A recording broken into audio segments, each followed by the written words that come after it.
राजधानी गैरसैंण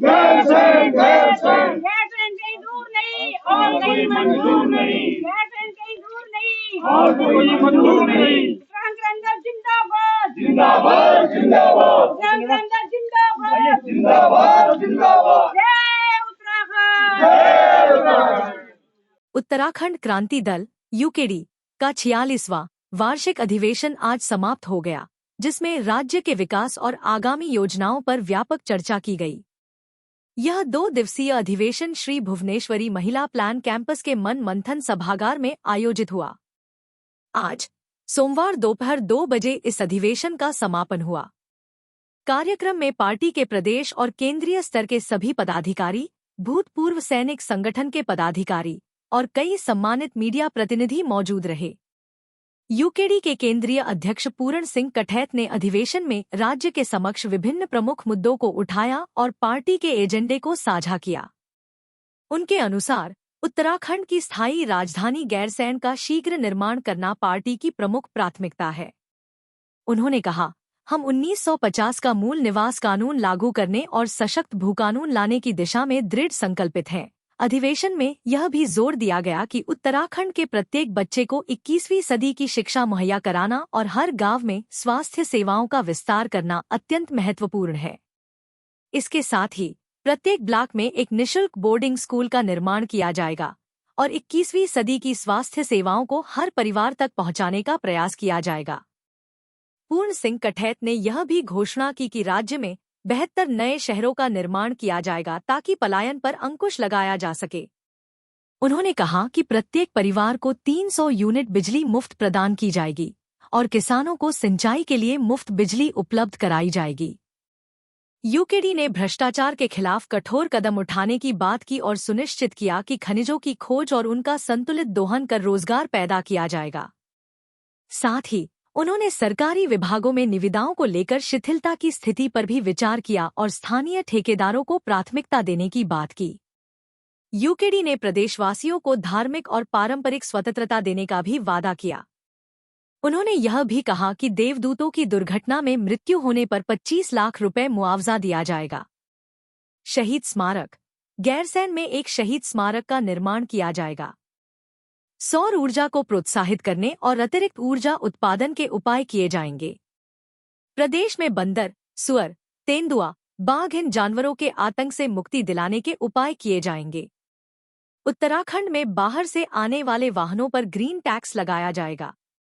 अधिवेशन के समापन पर उपरोक्त कार्यक्रम में शामिल होने वाले प्रमुख व्यक्तियों में AP जुयाल, कार्यकारी अध्यक्ष यूकेडी, आशुतोष नेगी, केंद्रीय संगठन मंत्री यूकेडी नारायण जंतवाल, पूर्व विधायक यूकेडी संरक्षक मंडल पुष्पेश त्रिपाठी, पूर्व विधायक यूकेडी संरक्षक मंडल आशीष नेगी, जिलाध्यक्ष चमोली यूकेडी शांति प्रसाद भट्ट, केंद्रीय प्रवक्ता यूकेडी महेंद्र रावत, कार्यकारी अध्यक्ष यूकेडी प्रमिला रावत, केंद्रीय उपाध्यक्ष यूकेडी और सुनील कोटनाला कर्नल, सेवानिवृत्त, केंद्रीय महामंत्री यूकेडी शामिल थे। अधिवेशन में उठाए गए बिंदुओं से यह स्पष्ट है कि यूकेडी उत्तराखंड के समग्र विकास के प्रति गंभीर है और राज्य के विभिन्न मुद्दों के समाधान के लिए ठोस योजनाएं प्रस्तुत की हैं। सरकार बनती है तो सरकार गैरसैंण से ही चलेगी, इसमें किसी को संदेह नहीं है। क्या कहेंगे? छद्म लोग हैं, छद्म लोग राज्य बनाने के लिए बोलते कि हमारी लाभ से बनेगा राज्य है। और अब देखें कि मुद्दा कुछ भारी भारी हो रहा है तो उस मुद्दे को हम करेंगे। देखिए ऐसा है ना, जैसा अध्यक्ष जी की बात को आगे ये है कि अगर इस राज्य के लिए किसी ने कोई बुनियादी नीतियां निर्धारित की तो उत्तराखंड क्रांति दल ही। और आप जानते हैं कि इस गैरसैंण को कि आज के गैरसैंण तक लाने में उत्तराखंड क्रांति दल को कितना बड़ा संघर्ष करना पड़ेगा, कोई सुनने को तैयार नहीं था। लेकिन उत्तराखंड क्रांति दल ने जनता को साथ लेकर के इतना दबाव इन पर बनाया है कि ये अभी एकदम इसकी उपेक्षा नहीं कर पा रहे हैं, मन से चाहते नहीं तो आपने यहाँ अच्छी बात, यहाँ इतना आपने इंफ्रास्ट्रक्चर डेवलप किया तो उसी के साथ इस पर्वतीय राज्य की राजधानी चंद्र सिंह गढ़वाली जी के नाम से है, जनता सारा कर रही है, पूरे जनता का समर्थन है, इसको डिक्लेयर कर देना चाहिए। क्यों नहीं? अब आप आज बात कर रहे हैं, पता नहीं एक नेता के कहने से कुछ नहीं होगा। ऐसे भी आपकी पार्टी की क्या नीति है ये मैटर करता है। मैं तो कुछ बयान देता हूँ लेकिन पार्टी की नीति क्या है ये इम्पोर्टेंट है। और ये अगर कहीं कह रहे हैं तो ये भी उत्तराखंड क्रांति दल के संघर्ष की जीती है, ये बात कर रहे हैं, तो ये सबसे बड़ी बात है। जो दबाव था, दबाव आप लोगों के माध्यम से कहना चाहता हूं कि आज हमारे उत्तराखंड राज्य को उत्तर प्रदेश से अलग हुए 23-24 साल हो गए।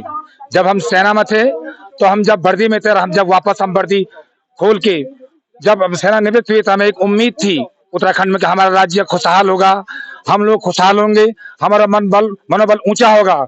लेकिन इन 23-24 साल में स्थिति जहां की तहीं बल्कि और बदतर हो गई है। आज हमें सारे सैनिक बाहुल्य प्रदेश है ये।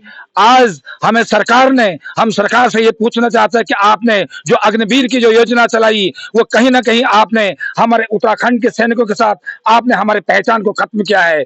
हमारे यहाँ चंद्र सिंह गढ़वाली, गब्बर सिंह और तीरू रोतले जैसे वीर रणधीर उत्तराखंड में पैदा हुए। हमारे सैनिक जो सीमाओं में हमने देश की सेवा नहीं, हमने रक्षा की है। आज हमें जरूरत है, जबकि अग्निवीर पर आप गढ़वाल राइफल, कुमाऊं रेजिमेंट, महर रेजिमेंट, आसाम राइफल, इतनी पहचान सरकार ने हमें ब्रिटिश टाइम से दी थी, लेकिन आपने कहीं ना कहीं हमारी ताकत को आपने खत्म की है। अग्निवीर में बना करके आपने हमारी गढ़वाल की उन लड़कियों के साथ अन्याय किया है। अब वो लड़की शादी करने को तैयार नहीं है। वो कहती है कि मैं इस अग्निवीर से शादी करके क्या करूंगी, ना इसके पास कैंटीन कार्ड है, ना इसके पास हेल्थ कार्ड है, ना इसके पास पेंशन है, तो मेरा जीवन इसके साथ सुरक्षित नहीं है। इतना बड़ा अन्याय हमारे सैनिकों के साथ। तो आगामी जो पंचायत चुनाव है और निकाय चुनाव है उनमें क्या भूमिका रहेगी संगठन की? मैं आप लोगों के माध्यम से कहना चाहता हूं कि हमारे जो सैनिक हैं, हम चाहे निकाय चुनाव हो, चाहे लोकसभा चुनाव हो या विधानसभा चुनाव, हम प्रदेश के साथ डट कर खड़े हैं और पूरे प्रदेश में सैनिक के बहुल्य प्रदेश के नाते हम डट कर काम करेंगे, दिन रात काम करेंगे और अपने उत्तराखंड क्रांति दल के माध्यम से एक मजबूत सरकार का गठन करके, बस इतना कहना है मेरा। धन्यवाद। जय हिंद, जय भारत।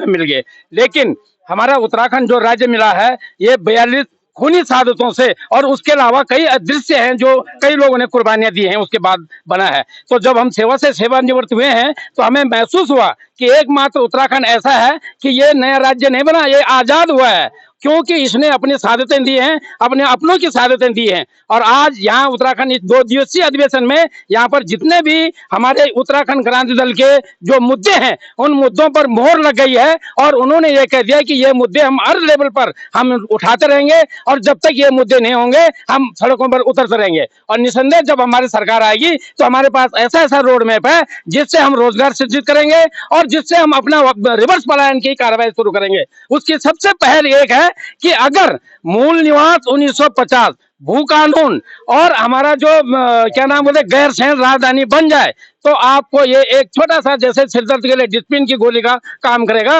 और निस्संदेह हमारा राज्य फल फूलेगा। और जो हमारे महत्वाकांक्षाएं हैं, जो हमारी इच्छाएं हैं, जो हमारे उत्तराखंड के लोगों की आशाएं हैं, उस पर हम लोग खरा उतरेंगे। भूतपूर्व सैनिक संगठन प्रदेश के सभी संगठन ने पूर्ण संगठन ने यूकेडी को समर्थन दिया है, तो किन मुद्दों के साथ उन्होंने संगठन को अपना समर्थन दिया? देखो, मुद्दे अग्निवीर मुद्दे हैं, भू कानून के साथ वो मुद्दा है, क्योंकि हम फौज में रह करके 30-40 साल जब फौज में रहे तो हमारी जमीनें खिसकती नजर आ रही हैं। मूल निवास इसका वो है, हमारे बच्चे आज नौकरी नहीं लग पा रहे हैं। हमने देश को अपना सर्वोपरि खत्म करने के बाद क्या दिया? और सैनिकों को जिस प्रकार से वर्तमान सरकार ने ये जो डबल इंजन की बोलती है, और खासतौर पर मैं भाजपा सरकार को टारगेट करूंगा, इन्होंने हमेशा सैनिकों को छलने का काम किया है। इन्होंने कभी भी सैनिक हित में काम नहीं किया। और बड़ी बात बता दूं कि इन्होंने तो सैनिकों के जो ताबूज होते हैं उसमें तक दलाली की और आज ईमानदारी का लेवल लगाते हैं। तो इन्हीं कई मुद्दे हैं। हमारा पूरा उत्तराखंड में जो पूर्व सैनिक हैं और सैनिक भी हैं, लेकिन वो खुल के नहीं आ सकते इसलिए, लेकिन उन सबका समर्थन उत्तराखंड क्रांति दल को है। क्योंकि उत्तराखंड में जो है क्रांति दल ने जो है अध्यक्ष ने जो हमें 20% जो है हमें आरक्षण दिया हुआ कि 20% जो है ना हमारे फौजी भाई जो होंगे वो फौजियों को निर्धारित किया जाएगा। हमारे जो फौजी भाई हैं फौज में रहने के बाद राजनीति से कट जाते हैं, क्योंकि जो राजनीति होती है, राजनीति इस प्रकार से होती है कि उन्हें पांव खींचने वाली होती है। हमारे आदमी उससे एबल नहीं होते हैं। आज उत्तराखंड क्रांति दल के अध्यक्ष ने हमें आश्वासन दिया है कि हम आपको 20% आपको आरक्षण देंगे। और इसी कड़ी में अभी केदारनाथ का उपचुनाव है। केदारनाथ के उपचुनाव में हमारे 3 सदस्य, 3 फौजी आदमी हैं जो उसके मेंबर हैं। उसका वहां का सिलेक्शन हम लोग के अनुसार होगा कि किसे हमें कैंडिडेट बनाना है। तो हम इस प्रकार से उत्तराखंड क्रांति दल के जो मूल मुद्दे हैं उन मुद्दों को आगे बढ़ाएंगे और जो अपने फौजी भाई हैं उन फौजी भाइयों को आगाह करेंगे कि आप किसी अन्य दल के झंडे ढंडे उठाने की जरूरत नहीं। आप उत्तराखंड क्रांति दल में आइए, आपको पद दिया जाएगा, आपका सम्मान किया जाएगा और इन्हीं आपका सम्मान होगा, आपका पद होगा। आप बड़े बड़े आर्मी में बड़े बड़े पदों से आए, लेकिन आज जब बड़े पद से आ रहे हैं तो आप यहाँ उनके नीचे झंडा उठाने का काम करें। ये उत्तराखंड क्रांति दल नहीं करने वाला। उत्तराखंड क्रांति दल आपको एक सम्मान के साथ अपने साथ बिठाएगा और आगे की रणनीति तैयार करेगा। आप हमारे बंधुओं ने कहा कि अग्निवीर इतनी गंभीर समस्या है कि जो रीढ़ की हड्डी, हमारी रीढ़ की हड्डी जो है, हम लोग जो है फौजियों के ऊपर जो है ना डिपेंड होता था, पहाड़ की वो है। आज पहाड़ में आप लोग देखो, इससे पहले जो युवा होते थे सुबह 4 बजे दौड़ने का प्रयास करते थे। आप किसी भी देश में देखिए, आज इस प्रकार का वो वातावरण बन गया कि युवा सड़क पे नहीं आ रहा, युवा दौड़ नहीं रहा, युवा प्रैक्टिस नहीं कर रहा, क्योंकि मुझे पता है कि 4 साल बाद मुझे वापस आना है। इस प्रकार की और की दूसरा एक और मुद्दा बोल रहा हूं, यूसीसी यूथ के साथ आना है। हमारी बहू बेटी के साथ अगर 4 आदमी अविवाहित यहाँ पे रहे तो क्या मतलब समाज के ऊपर असर पड़ेगा, ये कोई नहीं देख रहा। अगर इसको देखने की आज जरूरत है, हम फौजी लोग हैं और फौजी लोग आह्वान करते हैं कि उत्तराखंड क्रांति दल में आइए और इस दल में आइए, अपना मान सम्मान बढ़ाइए और का दल को आगे बढ़ाने की मजबूती प्रदान करें। जय हिंद, जय भारत। धन्यवाद। शोधन करेंगे, ऊर्जा प्रदेश बनाएंगे और सबसे बड़ी बात है कि हमारे राज्य की राजधानी गैरसैंण होगी ताकि यहाँ से पलायन न हो, यहाँ विकास हो। 13 जिलों से 13 सड़कें बनेंगी, डेवलपमेंट होगा, उससे जुड़े शहरों का डेवलपमेंट होगा। यहाँ पे नए जिले होंगे। हमारे 23 जिलों का हमारा ब्लूप्रिंट है कि हम 23 जिले बनाएंगे। 23 जिले बनाएंगे, 23 जिलों में 13 डीएम बैठेंगे, 13 कार्यालय खुलेंगे, लोगों को रोजगार बढ़ेगा, कॉलेज खुलेंगे, हॉस्पिटल खुलेंगे। ये तमाम चीजें थी, लेकिन भारतीय जनता पार्टी ने इसको मैदानी क्षेत्र तक सीमित कर दिया। इनकी नजरों में उत्तराखंड केवल देहरादून और उधम सिंह नगर में बाकी कुछ नहीं है।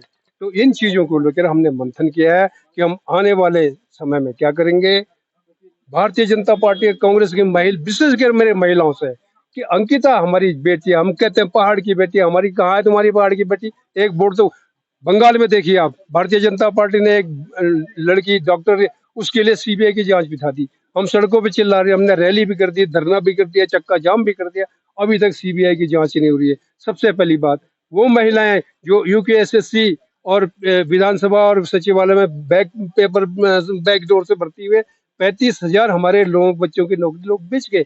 उनके बच्चों की नौकरी भी, बीजेपी के लोगों के बच्चों की नौकरी भी तो गई।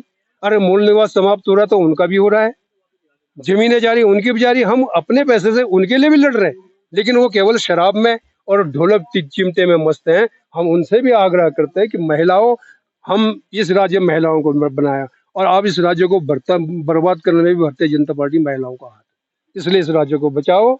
और हमारा ये लक्ष्य है कि जो किसान अपने गांव में खेती करेगा उसको हम 200 रुपए महीना उसको देंगे ताकि वो अपने खेतों को आबाद करे। ऐसे जो महिला है अपने घर में अपने पशुओं को पालेगी और चीज करेगी, उस महिला को हम 200 रुपए पर मंथ देंगे। हम फ्री में नहीं देंगे इनकी तरह, वो काम करेंगी। निश्चित रूप से अगर वो करेंगे तो हमारे लोगों को प्रेरणा मिलेगी, लोग बाहर नहीं जाएंगे। हमारे पशुपालन को लोग जो गायों को बेच रहे हैं, दूध पी के जंगलों में छोड़ दे रहे हैं, इस तरह की बातें नहीं होगी।